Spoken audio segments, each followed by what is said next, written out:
je voudrais donc montrer que la télévision est le lieu de censure multiples et pour la plupart invisibles, y compris pour ceux qui les exercent. Et ceci est important parce que l'analyse sociologique se heurte souvent à un malentendu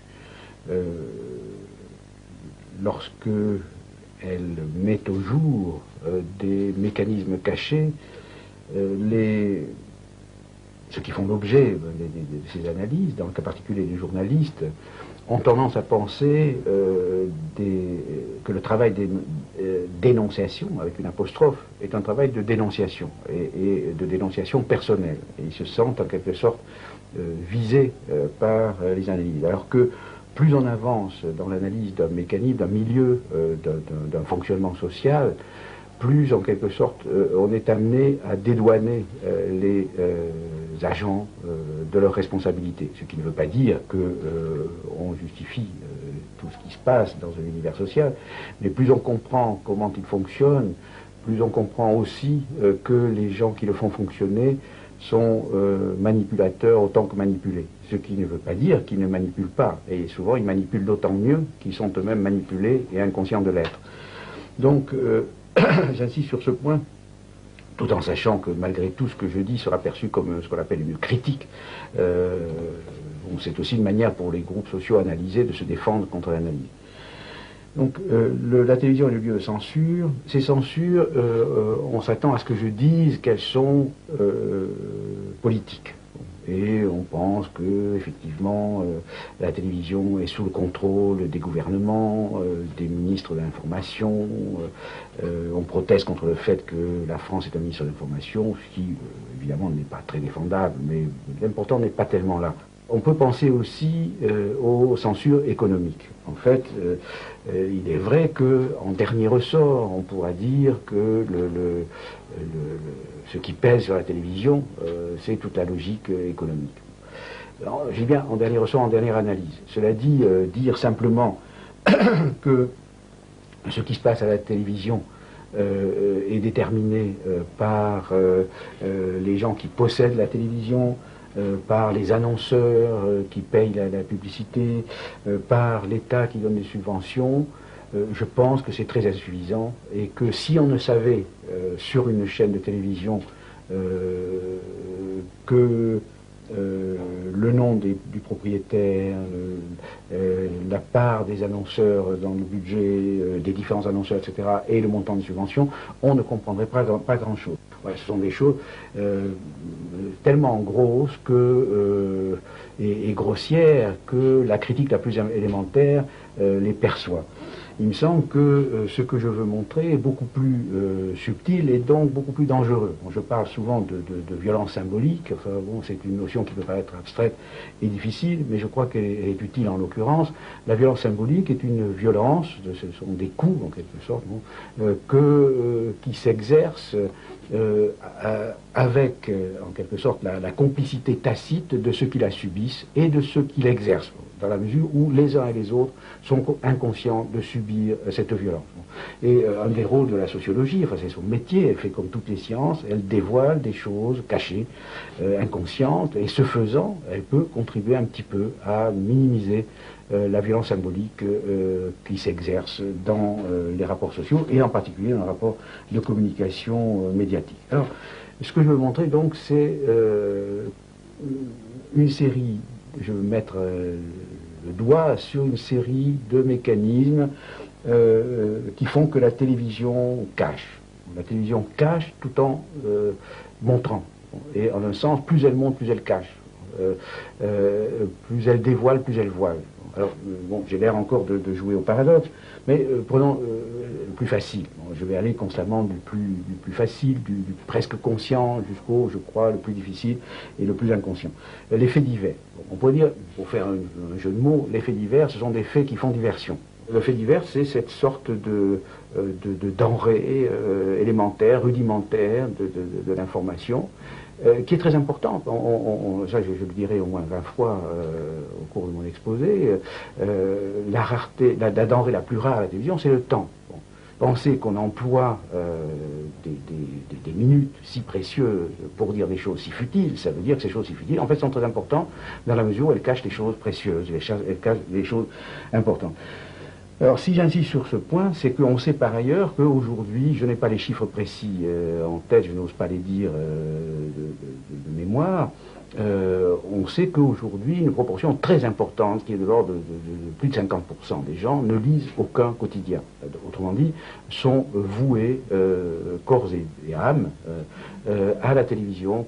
Or, si elle fait ce que je dis, c'est-à-dire si par exemple, en mettant en tête des faits divers, or vous pouvez vérifier, prenez France Info, dans 5 minutes, on peut faire la vérification, on va commencer par un fait divers, et de plus en plus, et puis quand ce n'est pas la page sportive, etc. Bon, en remplissant ce temps rare avec du rien, avec du vide, ou du presque rien, on écarte les informations pertinentes que devrait posséder le citoyen pour exercer ses droits démocratiques. La télévision a cette propriété qu'elle montre, bon. Mais on peut paradoxalement cacher en montrant. Bon, alors évidemment, en montrant autre chose que ce qu'il faudrait montrer, bon, si on faisait ce qu'on est censé faire, c'est-à-dire informer, mais on peut aussi cacher en montrant ce qu'il faut montrer, mais en le montrant de telle manière qu'on ne le montre pas, en montrant de telle manière que on le décompose, ou on le déconstruit, on le rend insignifiant, ou au contraire qu'on le construit de telle manière qu'il prend un sens qui ne correspond pas du tout à la réalité. Alors sur ce point, j'aurai l'embarras du choix, mais je prends 2 exemples qui sont empruntés à un très beau travail de Patrick Champagne dans La misère du monde. Patrick Champagne a fait un chapitre consacré à la représentation que les médias donnent des phénomènes de misère, de qu'on appelle de banlieue, etc., etc. Et il montre comment les journalistes, portés à la fois par les propensions inhérentes à leur métier, à leur vision du monde, à leur formation, à leur, à leur disposition, etc., mais aussi par la logique de la profession dans laquelle ils se trouvent, etc.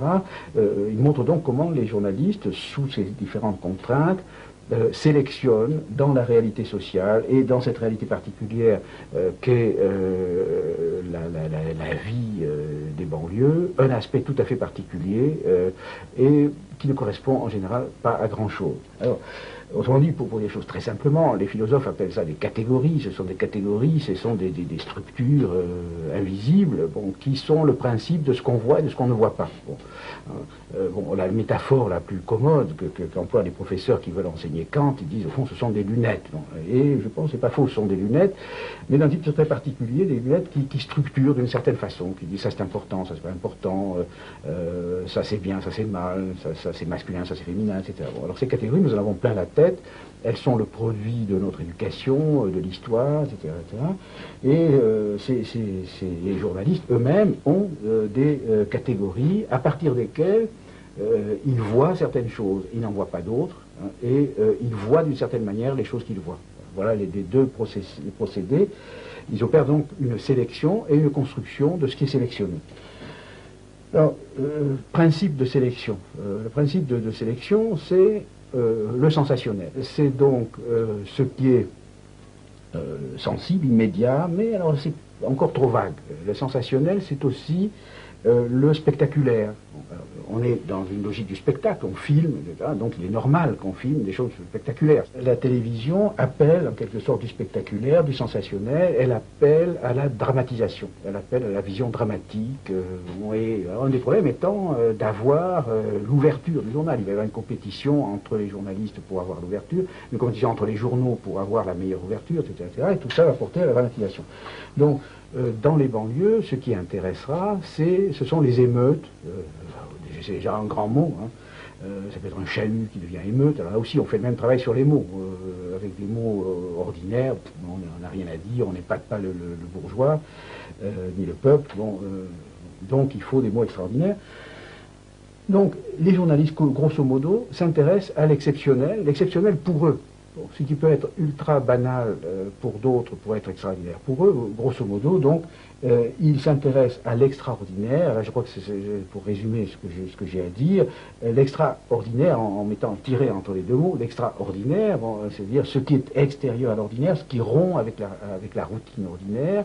Et l'extraordinaire, c'est quoi? C'est ce qui n'est pas quotidien, ce qu'on ne voit pas tous les jours. Alors c'est bizarre, les quotidiens doivent parler de ce qui n'est pas quotidien. Alors c'est un problème. Et ils doivent parler quotidiennement de l'extra-quotidien. C'est du boulot, il faut voir, le métier de journaliste n'est pas facile, hein, je ne le critique pas. Donc l'extraordinaire, ça sera quoi? Ce qui sort du cadre quotidien. Bon, alors ça va être justement le fait divers, etc. Et aussi, alors c'est là que ça devient plus grave, ça va être ce qui est extraordinaire par rapport aux autres journaux. Bon, donc c'est la double définition, c'est ce qui est différent de l'ordinaire et ce qui est différent de ce que les autres journaux disent de l'ordinaire, ou disent ordinairement. Bon. L'image a cette force exceptionnelle qu'elle peut produire ce que les critiques littéraires appellent un effet de réel. Elle peut faire croire, elle peut faire voir et faire croire à ce qu'elle fait voir. Et cette sorte de puissance d'évocation a des effets de mobilisation. Elle peut faire exister pas seulement des idées, pas seulement des images, des représentations, elle peut faire exister des groupes. Alors, il y a un autre exemple que prend Patrick Champagne dans son texte, c'est la grève des lycéens des années, je ne sais plus, il y en a eu tellement, grâce à Dieu, bon, c'était une des grèves des lycéens. Et bon, c'était un petit événement dont le traitement illustre parfaitement tout ce que je viens de dire. Les journalistes avaient en tête 68, alors bon, est-ce que ça serait pas de nouveau 68? Si 68, il faut vraiment pas le rater. Bon, alors on commence à filmer, puis on a affaire à des ados pas très politisés, que ça ne savent pas trop quoi dire. Alors on crée des porte-paroles, les porte-paroles se prennent au sérieux, etc. Bon, et de fil en aiguille, bon, la télévision qui prétend enregistrer, enfin qui prétend être un record, enfin comme on dit, d'être un instrument d'enregistrement, bon, devient un instrument de création, de réalité. Bon, elle fait voir, elle fait croire, et alors ça conduit à des choses extrêmement importantes. On va de plus en plus vers des univers où le monde social est décrit, prescrit par la télévision. La télévision devient en quelque sorte l'arbitre de l'accès à l'existence sociale et politique. C'est des gros problèmes de la politique, c'est de savoir comment imposer des principes de vision du monde, toujours les fameuses catégories, imposer des lunettes telles que les gens voient le monde selon certaines divisions. Ils disent ce qui est important, c'est l'opposition entre les jeunes et les vieux, ou les étrangers et les Français, etc. Bon, cette opposition, ces principes d'opposition, on les impose et on fait des groupes. C'est ça l'enjeu. Et ces groupes se mobilisent et font convaincre de leur existence, font pression, font reculer le gouvernement, comme on dit, etc. Bon. Et dans ces luttes aujourd'hui, un des choix devient, faut-il manifester pour la télévision ou manifester, bon, et ceux qui en sont encore à croire qu'il faut manifester, que ça suffit, risquent de rater leur manifestation. Il faut de plus en plus produire des manifestations pour la télévision, c'est-à-dire des manifestations de nature à intéresser les gens de télévision, étant donné leur catégorie de perception. Voilà. Alors, j'ai dit jusqu'à présent, j'ai parlé comme si le sujet de toutes ces actions était le journaliste. Alors évidemment, le journaliste est une entité abstraite qui n'existe pas.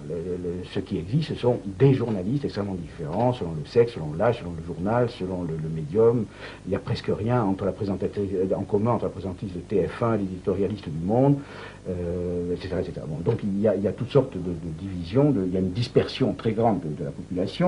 Le monde des journalistes est un monde divisé, où il y a des conflits, des concurrents, des hostilités, etc., etc. Cela dit, mon analyse reste vraie, je crois, parce que ce que j'ai à l'esprit, c'est que cette image que produit globalement la télévision est beaucoup plus homogène qu'on ne croit en ce qui concerne les biens symboliques, enfin les messages, la concurrence homogénéise. Il suffit de comparer les couvertures des hebdomadaires français à 15 jours d'intervalle, on voit à peu près les mêmes titres. Et même bon, il suffit de comparer les journaux télévisés, il suffit de comparer les journaux radiophoniques des chaînes à grande diffusion, au pire, l'ordre des informations change, disons au pire ou au mieux.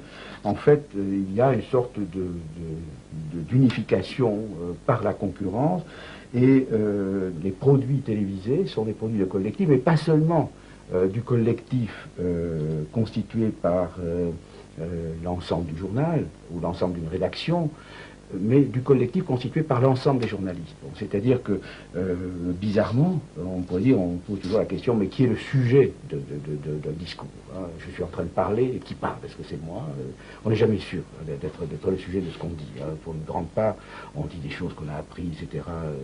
Descartes disait déjà, nous avons tous été enfants avant que d'être hommes, enfin, nous disons beaucoup moins de choses originales que nous le croyons. Bon.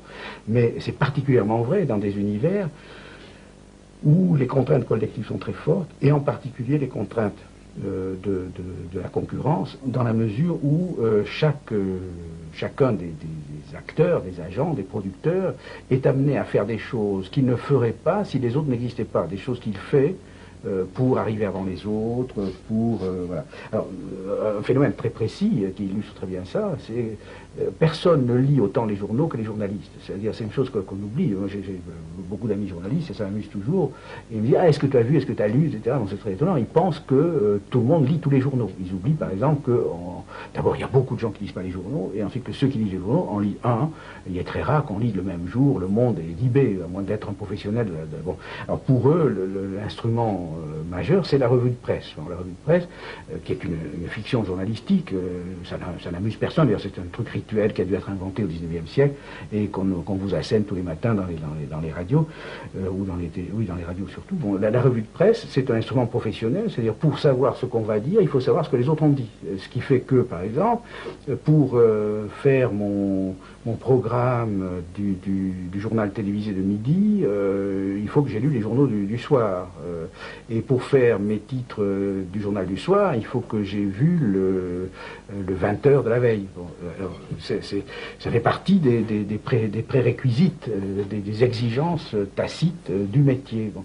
Donc, et alors, c'est à la fois pour être dans le coup, pour voir ce qu'ils ont fait, etc., pour se démarquer, mais se démarquer, c'est souvent des différences infinitésimales auxquelles les journalistes accordent une importance fantastique et qui passent complètement inaperçues des téléspectateurs. Ça, une de leurs croyances, c'est que, par exemple, lorsqu'ils battent, un exemple, bon, on dira, bon, je cite, hein, les sociologues sur la cité, ils disent on a niqué TF1. Bon, alors ça veut dire quoi? On a niqué TF1, c'est comme ça qu'on parle. C'est une façon de dire nous sommes en concurrence, nous produisons des petites différences, hein, on retraduit ça. Bon, exister dans beaucoup d'univers sociaux, c'est pareil chez les intellectuels, hein, c'est différé. Hein, c'est comme, je dis aux intellectuels pour les énerver, vous êtes comme des phonèmes, vous existez par la différence. Bon, alors, bon, on a niqué TF1, ça veut dire on est une différentielle de sens. Bon, on est arrivé trop vite avant. Ça veut dire quoi? Ça veut dire, ah ben, eux, ils n'ont pas eu le son, nous, on a le son. Ou bien, ils ont des trucs absolument imperceptible, bon, du spectateur moyen qui ne pourrait percevoir s'il voyait les deux. Alors il n'y a pas de gens assez vicieux pour se taper deux journaux télévisés. Bon. Donc de toute façon ça passe complètement inaperçu et ça reste et en même temps c'est très important du point de vue des producteurs qui agissent en vue de produire des différences dont personne ne s'aperçoit, mais parce qu'ils ont l'idée que ces différences étant perçues, elles contribuent à l'audimat. Et l'audimat, alors ça j'y reviendrai, l'audimat c'est le dieu caché de cet univers, c'est ce qui règne sur les consciences, et perdre un point d'audimat, dans certains cas, c'est la mort, hein, c'est la mort sans phrase. Bon. Si on se demande, enfin, c'est une question qui peut paraître naïve, comment sont informés les informateurs? Bon, ces gens qui sont chargés de nous informer, comment s'informent-ils? Bon. En gros, les informateurs sont informés par d'autres informateurs. Il y a une sorte de cercle de l'information. Bon, bien sûr, il y a l'AFP, il y a les agences, etc., mais une part très importante, peut-être la part essentielle, celle qui décide, c'est conduit à décider cette sorte de méta-information, d'information sur l'information qui permet de décider ce qui est important, ce qui mérite d'être transmis, etc. Cette information sur l'information vient en grande partie des autres informateurs.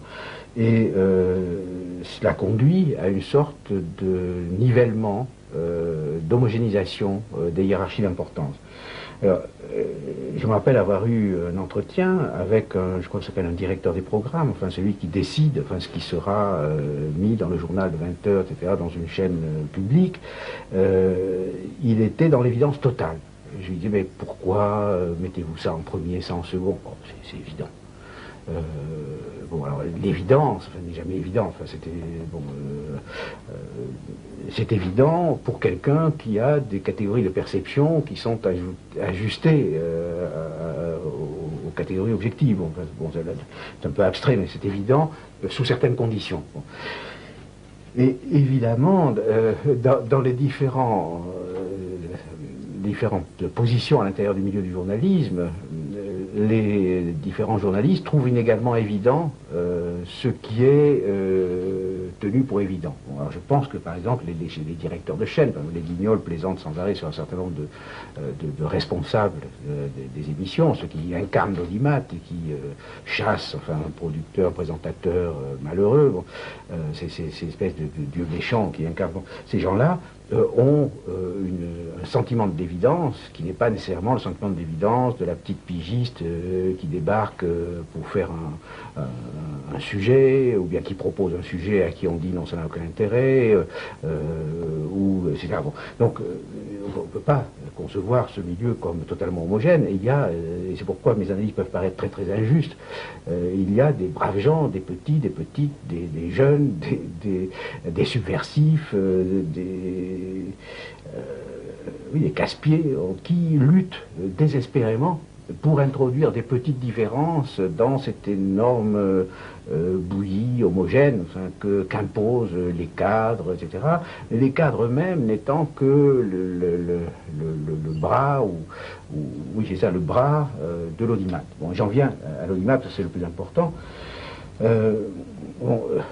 L'audimat, donc, c'est cette mesure du taux d'audience dont bénéficient les différentes émissions, et il y a des mécanismes, enfin actuellement, dans certaines chaînes, qui permettent de vérifier l'audimat quart d'heure par quart d'heure, etc. Donc on peut voir quand ça baisse, etc. Et même, ça c'est un perfectionnement qui a été introduit récemment, on peut même voir les variations par catégorie sociale grossière, etc., etc. Donc on a une connaissance très très précise enfin, de ce qui passe et ce qui ne passe pas, etc. Et cette sorte de mesure est devenue le jugement dernier.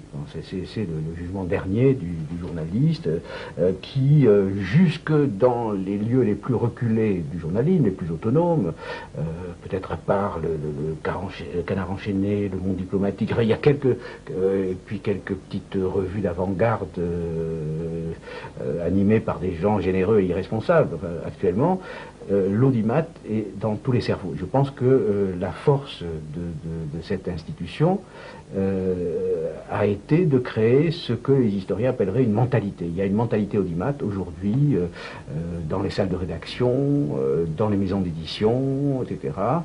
On pense en termes de succès commercial. Bon, parce qu'audimat, ça veut dire ça. C'est pas dire le succès démocratique, ça veut dire le succès commercial. Et bon, il y a simplement une trentaine d'années, et ça depuis le milieu du XIXe siècle, depuis Baudelaire, Flaubert, etc., le succès commercial pour un écrivain était suspect. Le succès commercial, enfin pour un écrivain, oui c'est ça, dans le milieu des écrivains d'avant-garde, des écrivains pour écrivains, des écrivains reconnus par les écrivains, de même pour les artistes reconnus par les artistes, le succès commercial immédiat était suspect. On y voyait un signe de compromission avec le siècle, avec l'argent, etc. À travers l'audimat, c'est la logique du commercial, bon, qui s'impose aux productions culturelles. Or, il est important de savoir que, historiquement, toutes les productions culturelles que nous considérons, au moins moi, et un certain nombre, heureusement, je ne suis pas le seul, j'espère, qu'un certain nombre de gens considèrent comme les productions les plus hautes de l'humanité, les mathématiques, la poésie, la littérature, la philosophie, etc. Toutes ces choses ont été produites contre l'équivalent de l'audimat. Elles ont été produites contre la logique du commerce. Or, donc, voir se réintroduire cette mentalité audimat jusque dans les univers de production d'avant-garde, jusque chez les éditeurs d'avant-garde, jusque dans les institutions savantes, qui se mettent à faire du marketing, etc. Bon, c'est très très inquiétant parce que cela risque de mettre en question les conditions mêmes de la production de ces œuvres ésotériques, réservées à quelques-uns, mais qui en même temps sont les accomplissements les plus hauts de l'esprit humain. Donc l'audimat presse et introduit la logique du commercial. Et alors, sur la télévision, il exerce un effet tout à fait particulier, c'est qu'il se retraduit par la pression de l'urgence, la concurrence entre les journaux, la concurrence entre les journaux et la télévision, la concurrence entre les télévisions, prend la forme d'une concurrence temporelle pour le scoop, pour être le premier. Bon. Et par exemple, dans un livre de Alain Accardo, où il présente un certain nombre d'entretiens avec des journalistes, il montre comment les journalistes de télévision sont amenés, parce que tel médium, telle télévision concurrente a couvert une inondation, à aller couvrir l'inondation, en essayant d'avoir quelque chose que l'autre n'a pas eu. Enfin bref, il y a des objets, les innovations, les incendies, les catastrophes, etc., bon, qui sont imposés aux téléspectateurs parce qu'ils s'imposent aux producteurs, et ils s'imposent aux producteurs parce qu'ils sont imposés aux producteurs par la concurrence avec d'autres producteurs, etc. Cette sorte de pression croisée que les journalistes font peser les uns sur les autres, donc, est génératrice de toute une série de conséquences qui se retraduisent par des choix, par des absences, par des présences, etc. Il est vrai qu'il y a un lien entre la pensée et le temps. Et je pense qu'un des problèmes philosophiques majeurs que pose la télévision, c'est le problème des rapports entre la pensée et la vitesse. Est-ce que on peut penser dans la vitesse? Est-ce que la télévision, en donnant la parole à des penseurs qui sont censés penser à vitesse accélérée, ne se condamne pas à avoir on pourrait dire des fast thinkers, des penseurs accélérés qui pensent plus vite que leur ombre, et qui pensent précisément? Alors on peut se demander pourquoi sont-ils capables de répondre à ces conditions tout à fait particulières.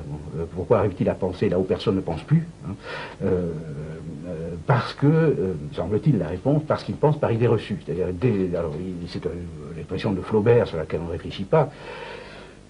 Dictionnaire des idées reçues, ça veut dire des idées reçues par tout le monde, mais ça veut dire aussi des idées qui, quand vous les recevez, sont déjà reçues. Donc le problème de la réception ne se pose pas. Le problème de la communication, que ce soit la communication d'un livre, d'un message télévisuel, etc., le problème de la communication majeur, c'est est-ce que les conditions de réception sont remplies? Est-ce que celui qui écoute a le code pour décoder ce que je suis en train de dire, etc.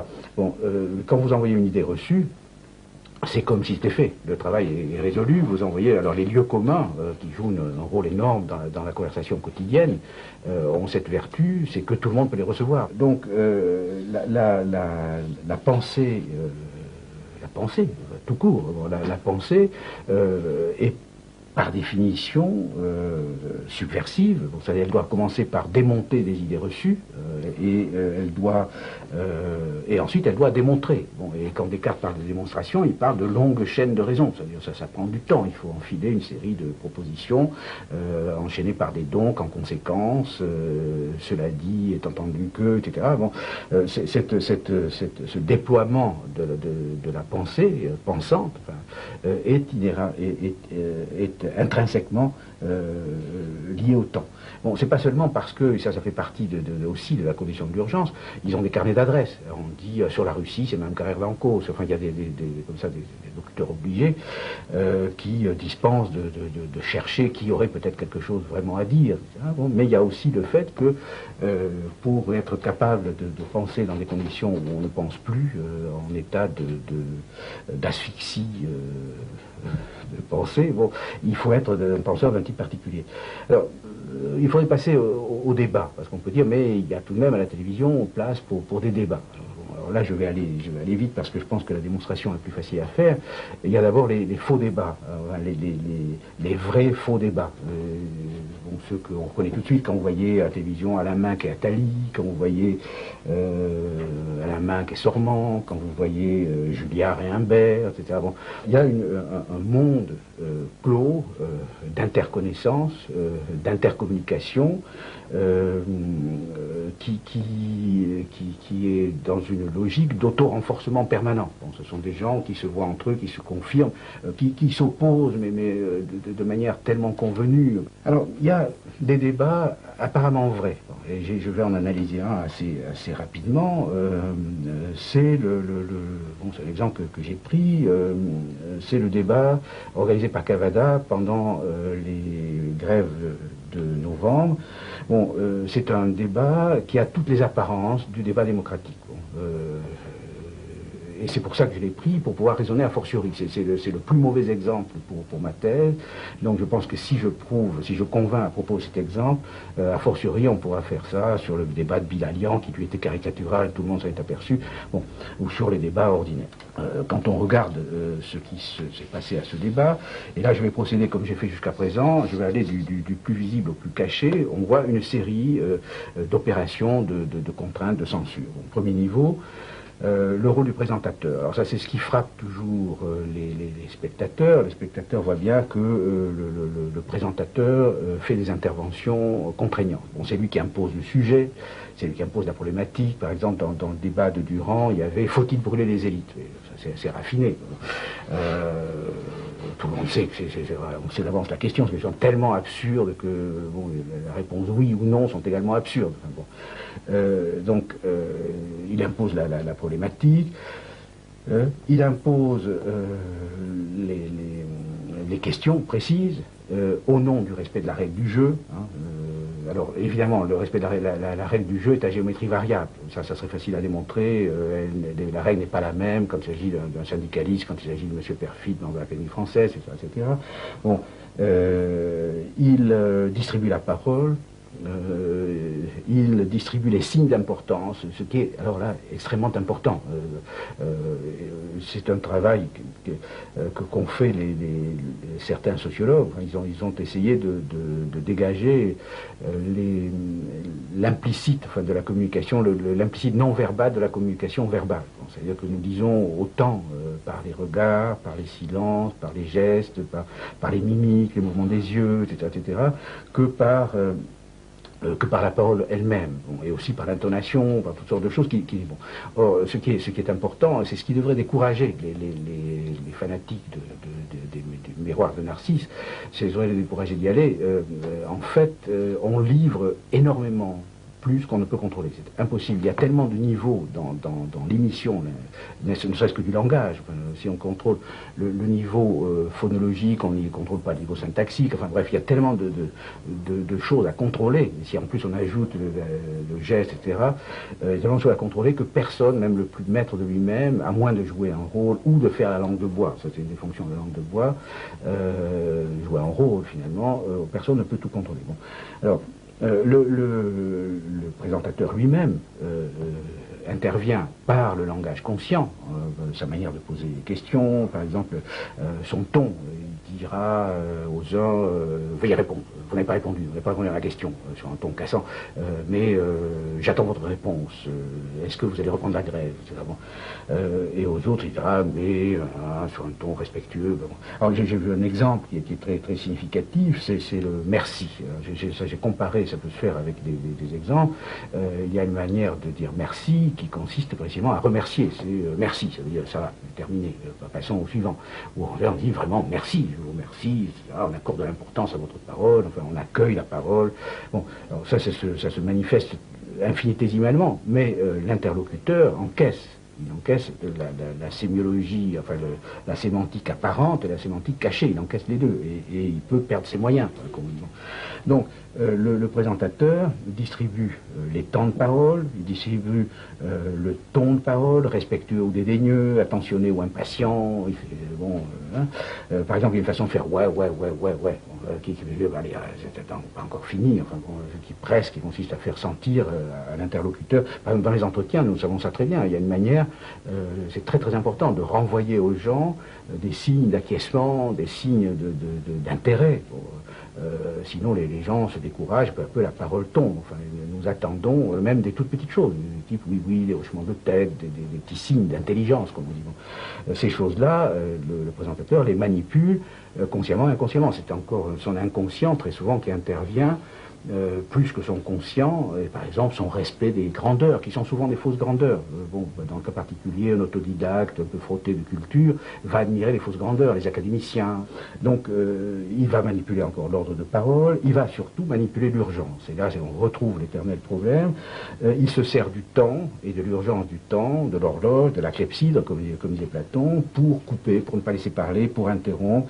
Et alors là, il a un recours, comme tous les présentateurs, il se fait le porte-parole du public. Et il dit je vous interromps, je ne comprends pas ce que vous voulez dire. Bon, alors, il ne laisse pas entendre qu'il est idiot, ça peut arriver.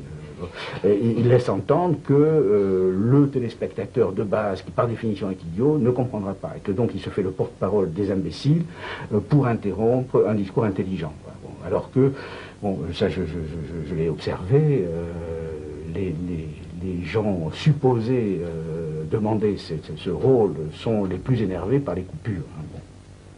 Les apparences de l'égalité sont respectées, et on peut dire, dans le cas particulier, parce que ça pose un problème tout à fait important du point de vue de la démocratie, que, évidemment, tous les locuteurs ne sont pas égaux sur le plateau. C'est évident que quand vous avez des professionnels du plateau, c'est une habitude, etc., des professionnels de la parole et du plateau, et en face d'eux, des amateurs, ça peut être les grévistes qui autour d'un feu de bois, etc., évidemment que c'est une inégalité extraordinaire, et que pour arriver à un tout petit peu d'égalité, il faudrait que le présentateur soit inégal, c'est-à-dire qu'il assiste, bon, comme nous avons fait nous dans notre travail, quand nous voulons que quelqu'un qui n'est pas un professionnel de la parole parvienne à dire des choses, et souvent ils disent des choses tout à fait extraordinaires que les gens qui ont la parole à longueur de temps ne sauraient même pas penser, bon, il faut faire un travail d'assistance à la parole. Bon, pour ennoblir ce que je vais dire, c'est la mission socratique dans toute sa splendeur, ça consiste à se mettre en quelque sorte au service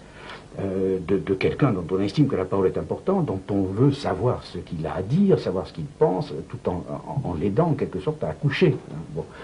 Alors c'est pas du tout ce qu'ils font. Non seulement ils n'aident pas les défavorisés, si on peut dire, mais ils les enfoncent. Là on est encore au niveau phénoménal. On a le présentateur, son rôle, une partie de ce que j'ai dit est conscient. Hein, pas chez les présentateurs. La preuve, quand je dis ça à des présentateurs, ils sont indignés. Hein, mais je répète, comme j'ai dit tout à l'heure, ils ne le font que mieux. Deuxième niveau, la composition du plateau. La composition du plateau elle-même est extrêmement importante. C'est un travail invisible dont le plateau lui-même est le résultat. Par exemple, il y a tout un travail d'invitation préalable. Il y a des gens qu'on ne songe pas à inviter. Bon, il y a des gens qu'on invite et qui refusent. Il y a toute une série bon, le plateau est là, et c'est une illusion anthropologique. Enfin bon, le perçu cache le non perçu. Bon, et on ne voit pas dans un perçu construit les conditions sociales de construction. La composition du plateau est importante, parce que c'est là que c'est la limite, c'est les face-à-face. Où on dit, monsieur, vous avez 30 secondes, vous avez consommé vos 30 secondes, on ostente enfin, l'égalité, et le présentateur sonne comme un arbitre. Mais c'est toujours, la règle est toujours celle-là, je suis là pour que tout soit égal. En fait, le nombre d'acteurs, par exemple, il y avait deux catégories sur ce plateau. Il y avait des acteurs engagés. Les grévistes étaient des gens qui étaient des protagonistes. Et puis il y avait d'autres qui étaient aussi des protagonistes, mais qui avaient l'air d'observateurs, bon, qui étaient là pour dire, il y avait des gens qui étaient là pour s'expliquer, on leur demandait explication, mais pourquoi vous faites ça, pourquoi vous embêtez les usagers, etc., etc., et d'autres qui étaient là pour expliquer. Bon, ça s'était fait une grosse différence, qui était en position de métadiscours. Bon.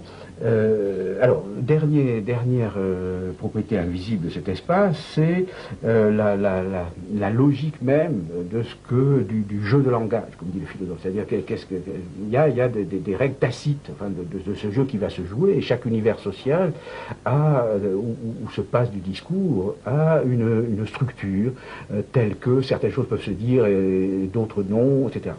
Alors, première implicite de ce débat, de ce jeu de langage, le modèle du débat démocratique réduit au modèle du catch. Bon, c'est-à-dire qu'en fait, il faut qu'il y ait des affrontements, le bon, la brute, etc. Bon, en même temps, tous les coups ne sont pas permis, c'est-à-dire qu'il faut que les coups se coulent dans la logique du langage formel, du langage savant.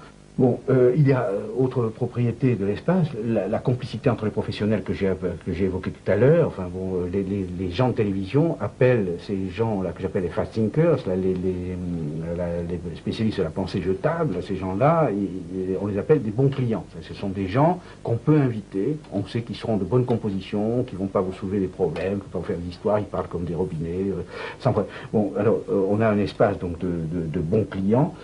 Qui sont comme des poissons dans l'eau, et puis d'autres qui sont des poissons hors de l'eau. Bon. Et puis, enfin, dernière chose invisible, c'est l'inconscient, ça j'y fait allusion constamment, l'inconscient des présentateurs, et moi il m'est arrivé très souvent, même en face de journalistes très favorables, très bien disposés à mon égard, d'être obligé de commencer toutes mes réponses par une mise en question de la question. Bon, c'est-à-dire les questions, le journaliste, encore une fois, il a ses lunettes, il a ses catégories de pensée, etc., il vous pose des questions qui n'ont rien à voir avec rien, enfin, qui vont par exemple sur les problèmes des banlieues, ils ont tous les fantasmes que j'ai évoqués tout à l'heure, et avant de pouvoir répondre, il faut dire poliment, oui, votre question semble se poser, mais il me semble qu'il y a une question plus importante, etc. Et quand on n'est pas un tout petit peu préparé, on répond à des questions qui ne se posent pas, qui ne se posent que dans la tête des journalistes. Il apparaît que la télévision est un instrument de communication très peu autonome, sur lequel s'exerce toute une série de contraintes qui tiennent à la fois aux relations sociales entre les gens qui produisent, mais aussi, et c'est peut-être le plus important, aux structures mentales de ces gens, c'est-à-dire à tout ce qu'ils ont dans la tête du fait de leur formation, de leur origine, de leur éducation, et aussi du fait de la place qu'ils occupent dans cet univers social qu'est le monde journalistique. Alors, cet instrument de communication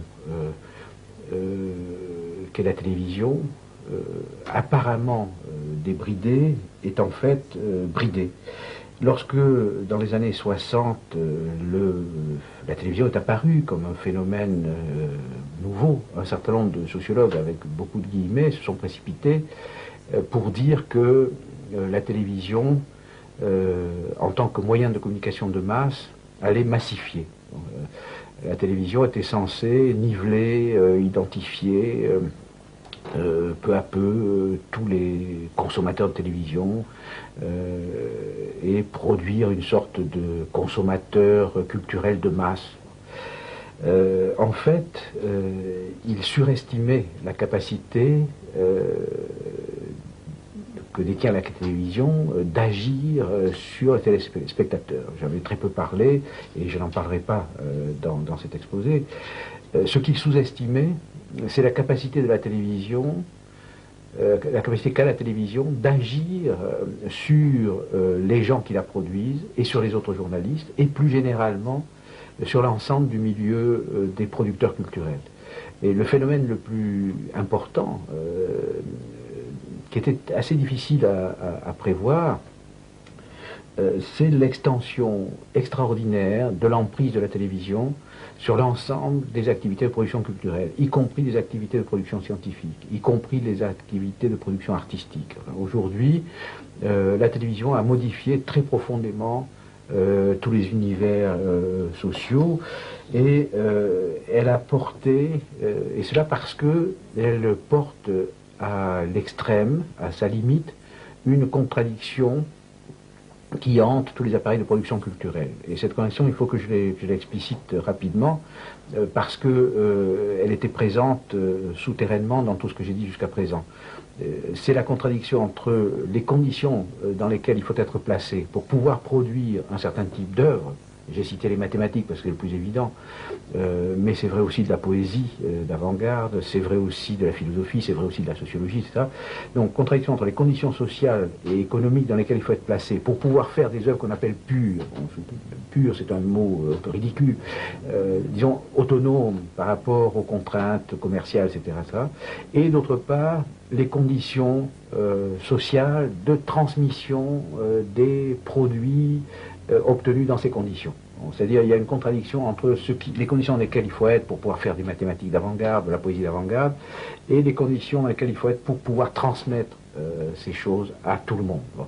Et la télévision porte à l'extrême cette contradiction, dans la mesure où elle subit plus que tous les autres univers de production culturelle la pression du commerce par l'intermédiaire de l'audimat, etc.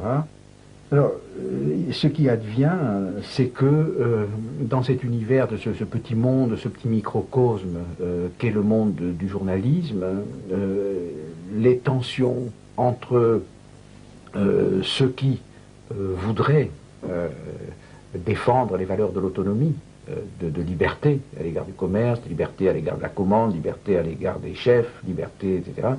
Bon, la tension entre donc ceux qui veulent défendre la liberté et ceux qui se soumettent à la nécessité et qui en sont récompensés. Bon, ces contradictions sont très grandes et je pense qu'il y a dans le journalisme actuellement de très grandes tensions qui ne s'expriment pas parce que les conditions ne sont pas très favorables. Par exemple, il est très significatif que dans les mouvements de grève récents, la télévision et la radio ont été silence radio, alors qu'en 68, la radio et la télévision étaient un des lieux de contestation majeure.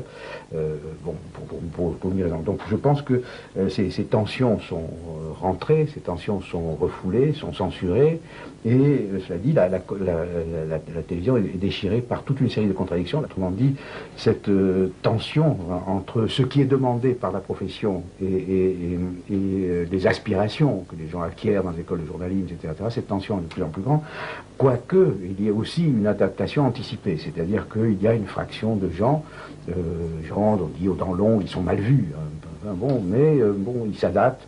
Et un journaliste me disait récemment que la crise de la quarantaine qui était connue chez les journalistes il fallait arriver jusqu'à 40 ans pour découvrir que c'était pas du tout ce qu'on croyait. Hein. Et les journalistes faisaient une espèce de désenchantement qui coïncidait avec la quarantaine. Ça devient une crise de la trentaine, c'est-à-dire les gens découvrent de plus en plus vite les nécessités terribles du métier, et en particulier toutes les contraintes terribles associées à l'audimat, etc. etc. Bon.